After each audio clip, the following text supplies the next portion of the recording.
Hey gang, it's me again. So today I wanted to talk to you guys about what to expect once you've reconciled with the idea that you've been called for something, that God has chosen you to do a specific thing. And in my last video, we talked a little bit about how you can figure out what that would be, what your purpose or why you were born, and why you believe you're on the earth. Most of us, if not all of us, at certain points in our life, feel this emptiness, this void, that no matter what you do, no matter how you strive, no matter what job you're in, no matter who you marry, there's always something missing. And that missing piece is God in your life. You were designed that way. We were all designed when he created us to have a longing and a yearning and a knowing that there's something missing, and that's Jesus, that's God, that's having him in your life. And once you find him and you discover that there's something to this, then you start to these ideas and you start thinking, what is my purpose, why am I here?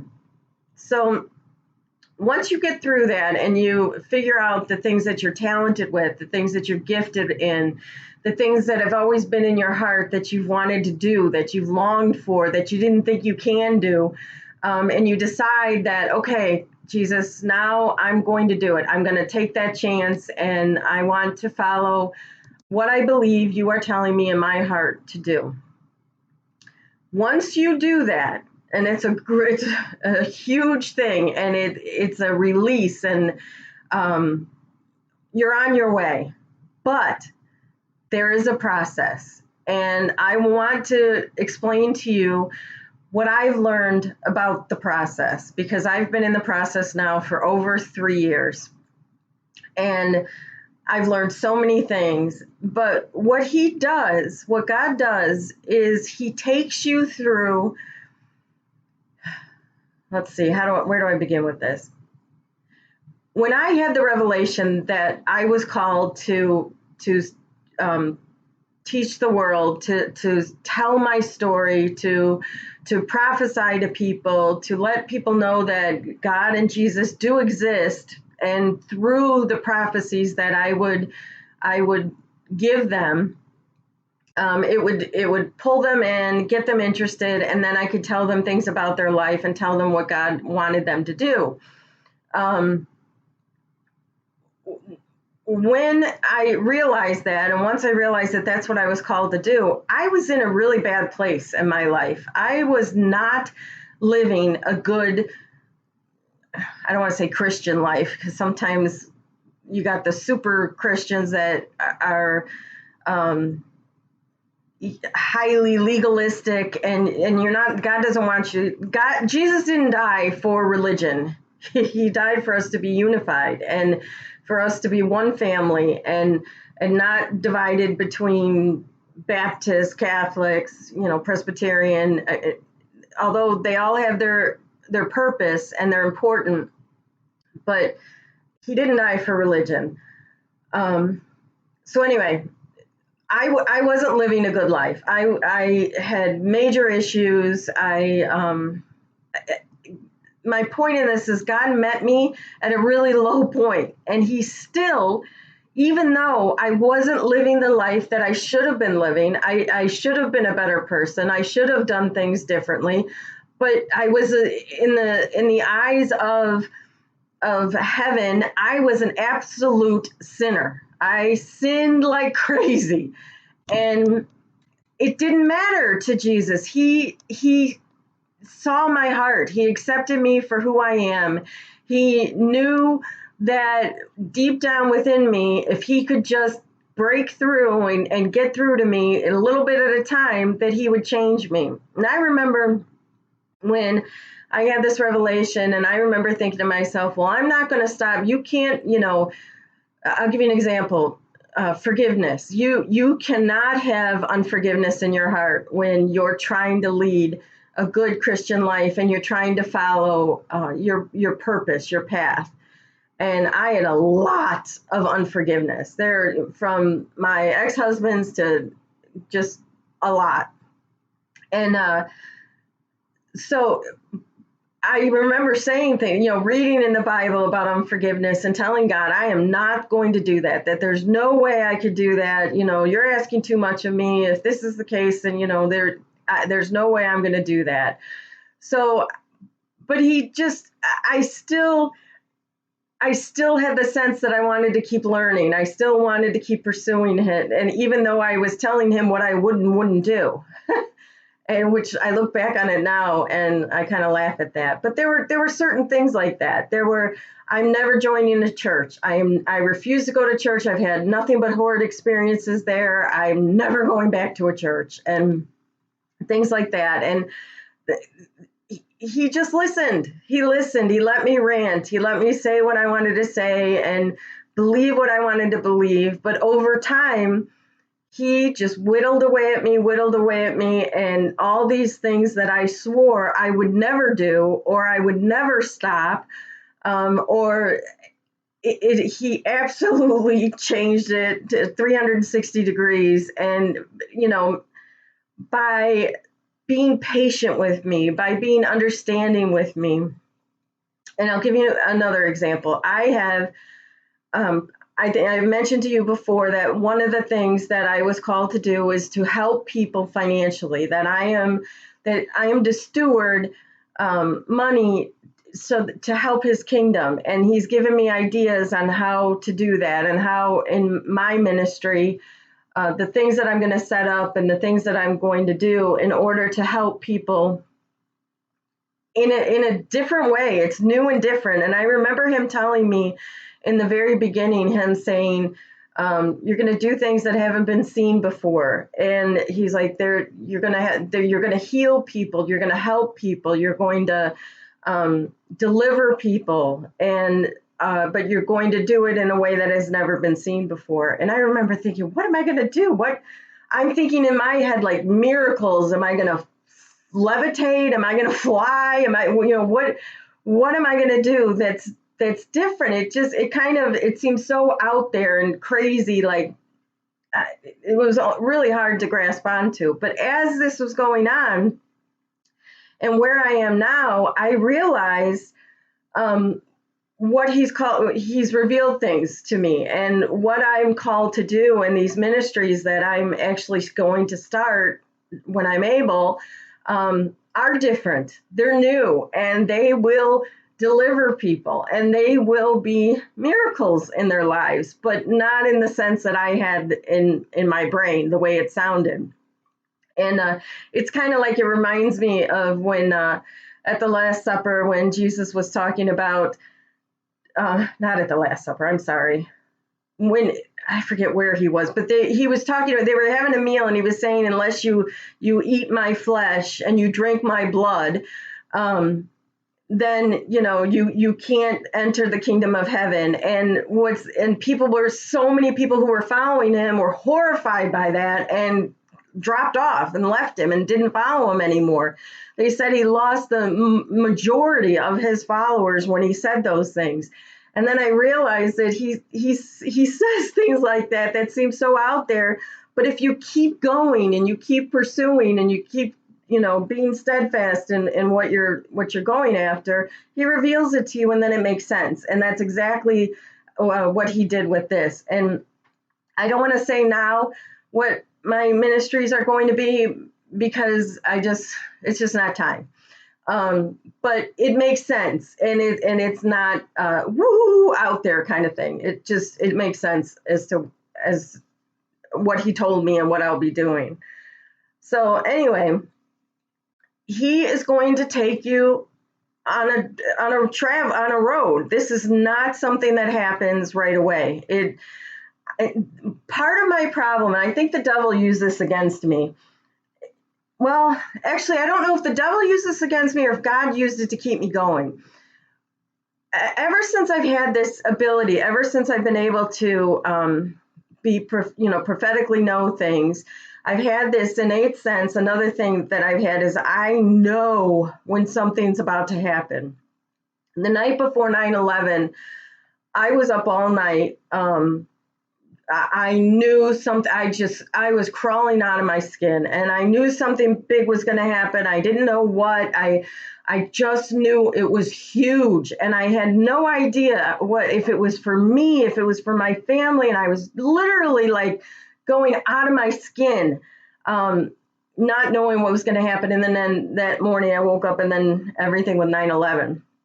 So, but I've always had that ability. I knew when we were going to buy a house. When I saw the house, I knew that's my house. And when I get those knowing feelings, they're never wrong. I know.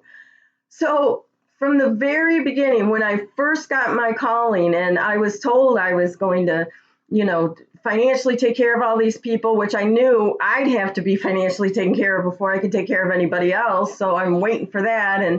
And I was going to move and all this other stuff.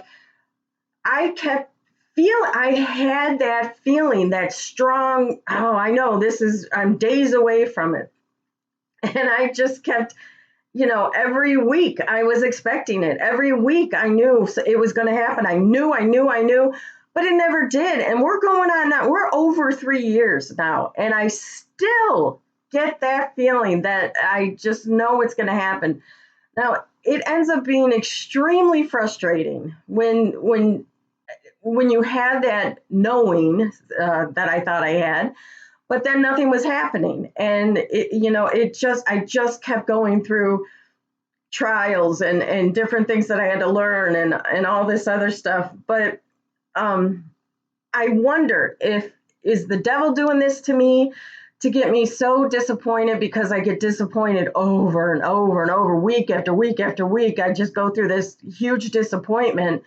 Or was it God doing it for me because it kept me going?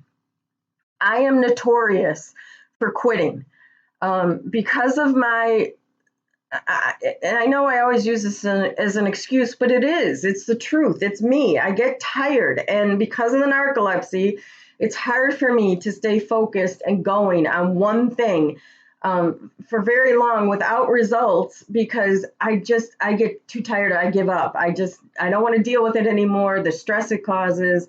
So for me to keep going over a month, let alone over 3 years, is a miracle within itself. So why I think, possibly could have been God doing that for me, keeping that hope in me so that I kept going. Or it was the devil trying to, I'm not sure, but whatever, it probably was more likely God, because it worked. It's kept me going.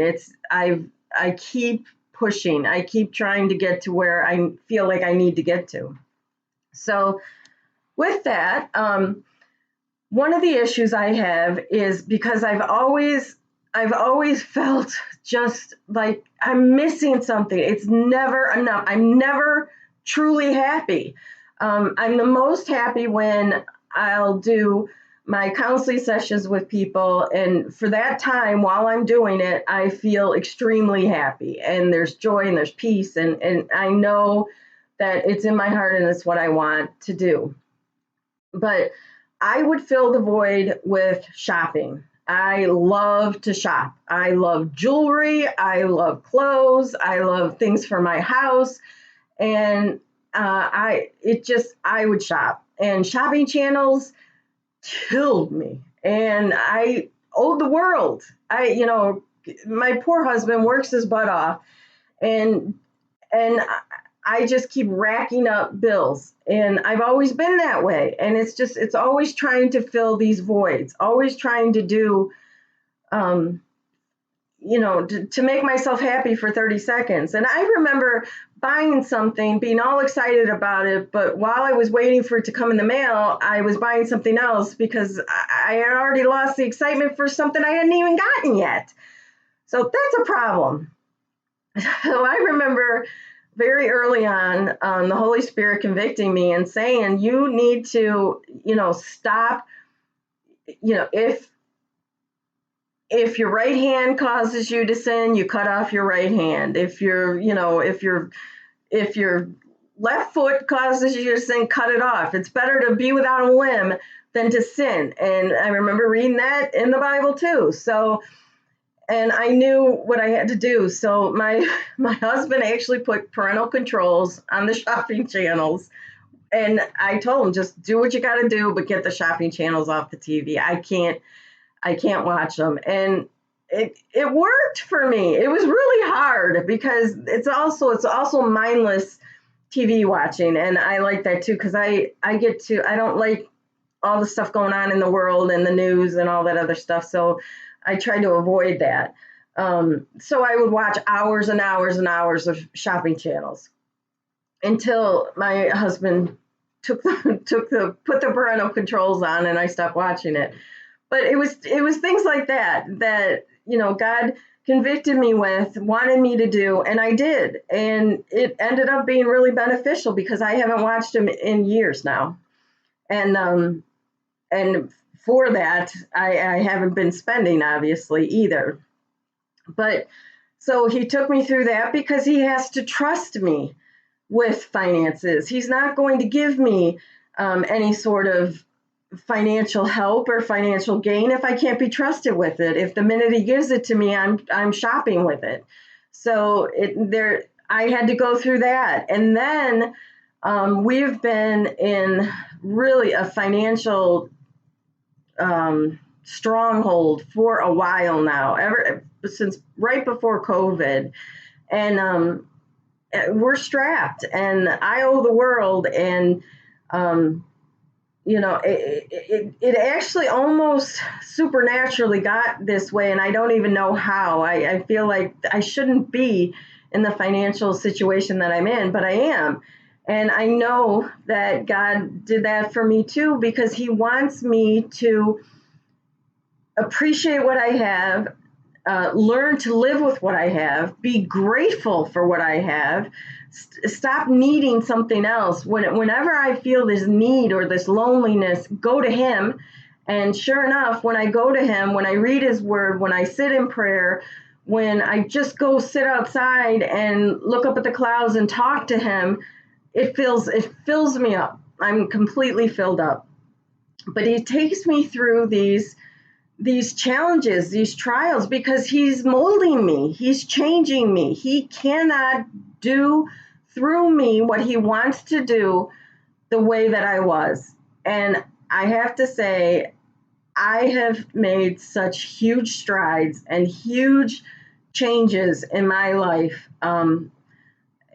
It's been amazing, and how He gently and so tenderly has taken me step by step by step, where I feel like I'm doing it, but it's Him all along. And He saw me in the pit and gave me my revelation, gave me my calling, and then he's gradually pulling me out of it and taking care of me, and taking me to where I need to go, so that I can be and do the best that I can for Him. And if I was the way I was over 3 years ago, I could never have done, especially now as He's revealing to me exactly what He wants me to do. I could have never done it. No way, the way that I was. And it's just interesting. I guess my point with a lot of this is just to let you know that it's not going to be overnight. He's going to mold you. But there's good news to this. There's very good news to this. And this is going to be longer than normal, so I'm kind of cutting this in half. I'm going to give my next video will finish up this thought, because otherwise this is going to be over an hour long video. So I'm going to cut it quick pretty soon. But I'm going to let you know how, no matter what you face, how you get through this, He's with you, He's supporting you. He never, never, never leaves your side. And He always gives you the answers on how to get through it. And it's manna from heaven. He is going to give you manna from heaven while you're in the wilderness. And I'll explain that on my next video. So, but I want to cut this one short because it's going to be too long if I go any further with this. So next time, we're going to talk about how he's going to get you through with manna. And I hope you guys have a great day, and I'll try and get the next video out in the next couple days. Take care. Bye.